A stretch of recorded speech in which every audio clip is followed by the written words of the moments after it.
फिर उसने एक को आज़ाद कर दिया, दूसरे को कत्ल कर दिया। फिर बोला, देखो मैं भी जिंदगी और मौत देता हूं। हजरत इब्राहीम अलैहिस्सलाम ने नरमी से जवाब दिया, अगर तू सच्चा है तो सूरज को मशरिक की बजाय मगरिब से तुलू करके दिखा। नमरूद खामोश हो गया। उसका चेहरा गुस्से से लाल हो गया, लेकिन जबान पर कोई जवाब ना आया। उसके बाद नमरूद ने मजीद गुरूर दिखाया।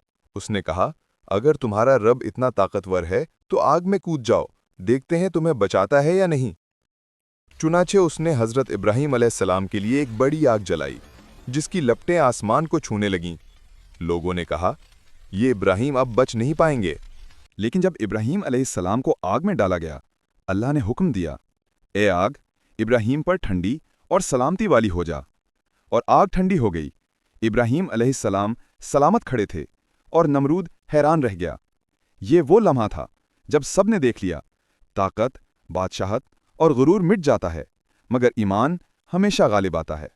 वीडियो को लाइक और चैनल को सब्सक्राइब करें और साथ कमेंट में अल्लाहू अकबर लाजमी लिखें।